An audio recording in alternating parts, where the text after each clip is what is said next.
Hello and welcome to Left Footers, the Unlikely Five-a-Side podcast. This is the Fantasy Football League update, and I'll be honest, most weeks I do a lot of prep before I record these episodes, really get into the detail of it, but I opened up the league on Monday morning and was greeted by a really upsetting turn of events that, despite my best efforts, tactics, thought, research, our leader, the new number one, is our very own Aaron J. It's a dark day. It is a dark day. The writing was on the wall because I had a message from him straight away saying, have I seen the league yet? So I'll be honest, I've not gone into it as in depth as I normally would because I haven't been able to bring myself to do it. It's a tough time. It's a tough time for everyone involved right now. Someone who refuses to acknowledge Haaland has managed to scrape his way to the top by 5 points. The only little glimmer is that he's used a sweaty little bench boost, which got him an extra 13 points. Muric from Ipswich obviously got a clean sheet and had an absolute banger against Brighton, so very upsetting all round. That only got him to 60 points, but it was enough to stick him on top of the league. Let's be honest, nobody's had incredible. I got 67 points this week, not a bad week comparable to most people. Let's just go in. Let's go in. We're all going to have to just get through this together. Bottom is DC is massive. Pretty sure they were bottom last week. Again, I just want you to know, whoever the manager of DC is massive is that we're here for you. We're here. If you want to talk, you don't have to go through this alone. Come and talk to any of us at any time.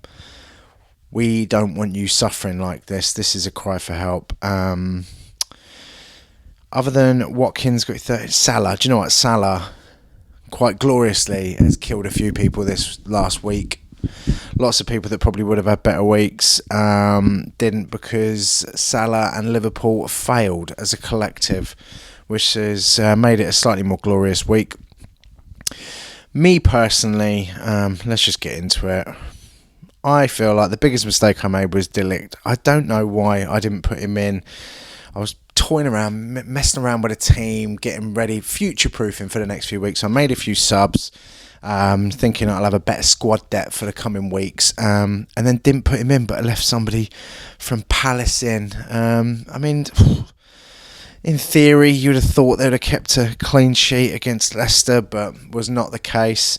My goalkeeper, I had Edison. He gave up his clean sheet in 35 seconds, I think it was, and somehow got an assist, so still came in at 7 points, so sort of bailed me out a little bit with my keeper, but more by luck than judgment.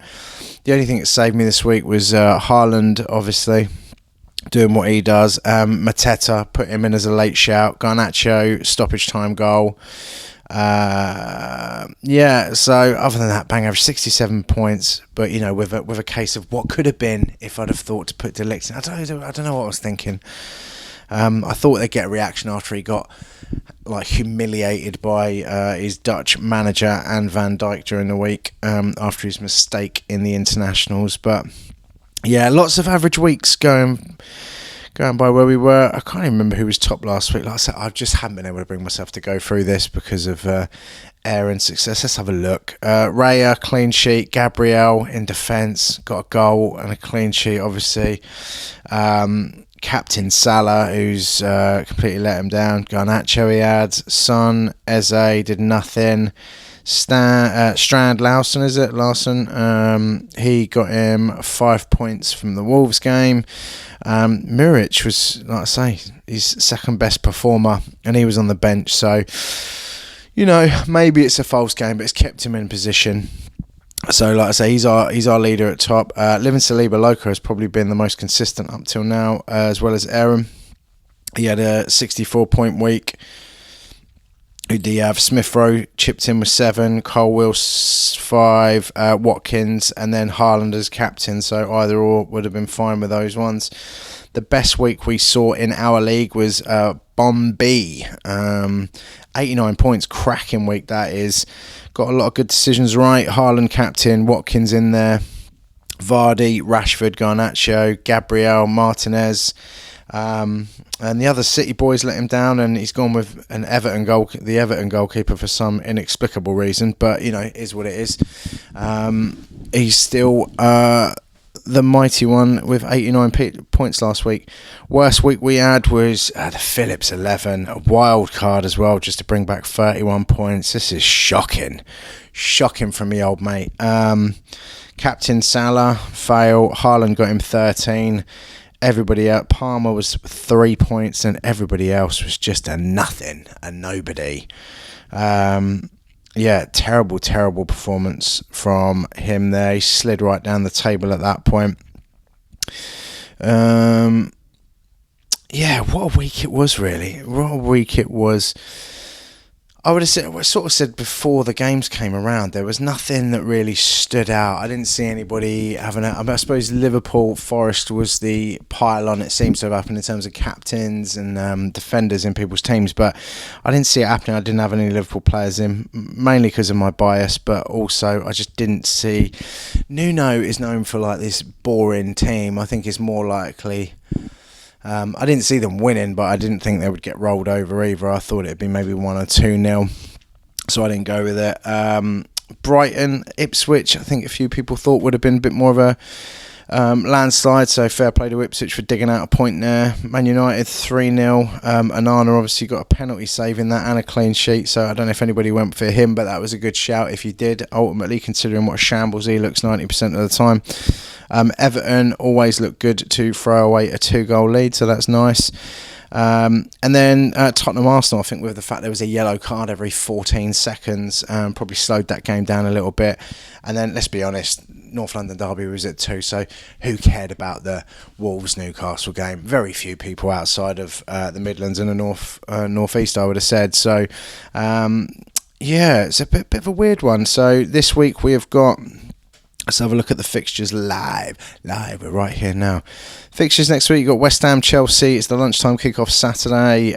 Villa, Wolves. Wolves looking shaky at the moment, but Villa have got their first Champions League game this week, so we don't know how that'll work with players getting rested or how they are with their fitness levels. Fulham, Newcastle. Fulham have looked decent. Newcastle have had a strong start, so again, a bit of a 50-50 one for me, that.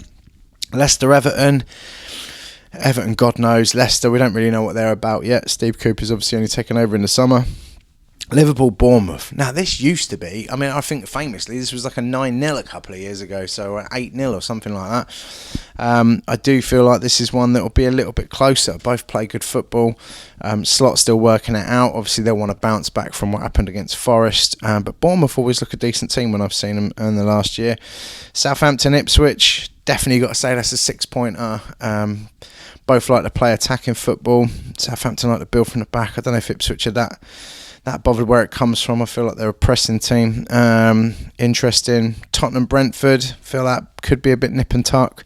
Palace, Man United. I feel like that could be a shock there. Palace have had a slow start. United are such a mixed bag 90% of the time. Then we got Brighton versus Forest. And then Man City, Arsenal. Again, none of them stand out for being a crazy point grab for anybody there. I think everybody's going to be taking a bit of a punt on a lot of these. I think it's too early. Everybody seems fairly evenly matched, even though, take Man City out of it. But if any, Arsenal played really well at the weekend. Defended really well. Tottenham weren't great. Their final ball was terrible. So let's not get too carried away with what Arsenal are and aren't capable, because I think Man City going forward are a very different prospect to Tottenham, obviously. I do think Haaland. I don't think Haaland's the best pick for captain, though. Arsenal are good defensively. Man City may well win that, but I can't see them rolling Arsenal over. I feel like it'd be tight. It might be a goal either way. Not sure Arsenal will set up to win that one. That'll be, if it's anything like the Tottenham game, they'll be hoping for something off of set pieces. And I'm trying to make this sound fun and interesting, but it's not. You can hear in my voice, I'm just broken by the whole thing, because Aaron has been very vocal about the fact he can build a team that can win this league without Haaland. And it's really infuriating to find out so far, only a few weeks in, he is definitely doing that. I don't think anybody else has had... It's not been too many storming weeks, so it's all pretty compact, really. So you think you've only got... Where am I? I'm still in 11th. I just live in 11th. This is like when Everton were just 7th forever. Back in the day, they would snap someone's hand off for that now. But yeah, I'm 11th again. I was up to the dizzy heights of 8th on Saturday, I think, and then it dropped. But you know, most of my players had played already, so I knew that was going to fall down. Excuse me. So yeah, but she's got 248. So it's not. There's only like 35, 40 points in it between. Down to about 13th, really. Whitton Lane Wobblers was our first place team for a few weeks. He's had a bit of a drop, but then a rise. He was on 64 last week. So every substandardly aged, wasn't he top last week? Yeah, he's down to 4th, but again, only 12 off the top. So we are in the realms where everybody's still in it. A couple of good weeks, couple of good moves, couple of weeks without substitutions, or a couple of weeks with heavy substitutions, and the whole landscape of this thing changes. So let's give Aaron his flowers. Let's say well done, you little Haaland hater. Use your sweaty little bench boost. I reckon he's going to go all in on triple captain just to keep the glory of being top for now. Yeah, I'm disgusted by the whole situation, to be fair. Disgusted. And I normally put more effort into these, but I don't feel like it deserves it just to turn it into some sort of grand parade about Aaron's genius. I'm not having it, right? 11th placed right now. 11th placed every week, apparently. But we'll see where we are at the end of this, when there's only me and 3 other people still checking their teams, and Aaron's gone off doing more exciting stuff or whatever. But I'll still be here till the bitter end, finishing 11th probably, because that's the way it's going. So good luck next week. Let's see the highest team. Highest team in the game was only 100. Was 120, and again, sweaty little triple captain. But get Sanchez in goal, Gabriel, Haaland, Watkins, Smith Rowe, Cucurella, Bowen. The only person that didn't get decent score was Eze. This guy even had Ings up front. Who thought Ings was going to score a goal? That's madness. Yeah, so 120 points was the top score for the game in general. Not a bad week for a lot of people, but everyone is very much within that very average. Oh no, Whitton Lane Wobblers was bottom, wasn't it? It was Hunter's Wingnuts that was top. He is slid down. He got that lucky first week. So what we week for 38 points. 61, 63, 96. So yeah, it's just a downward trajectory for Hunter's Wingnuts. Yeah, one lucky week, and that 38 points from last week. Dalot got him 11 because he snatched an assist right at the end for Garnacho. Saka with a 7. So he took the corner for Gabriel. Yeah, Captain Salah. Shambles, mate. Shambles. Saliba with 5. I took him out. I didn't think they'd get a clean sheet against Spurs. But, yeah. And then it was, Whitton Lane Wobblers were bottom, I think, at one point. So fair play. He's moved his way up. We have got a big gap between top and bottom. But I feel like a lot of that is down to how much they care. Which isn't a lot by the looks of it. But I told you this would happen a few weeks in. People will stop checking their team and start making excuses. Although he had that here, I don't know, maybe it moved it for him. Who knows? He might have subbed out Odegaard, so maybe he is checking. He's just, no, he wildcarded it. You knew what you were doing. This is just a failure on every level. I'm only saying this to make myself feel better, to be honest, so apologies for the attack. But, okay, next week, hopefully we'll have better news. It's going to be a better weekend for Big Deal FC. Aaron is going to get his comeuppance. Or he's going to build a gradual lead and then whack Haaland in and fucking leave us all behind. It's really depressing.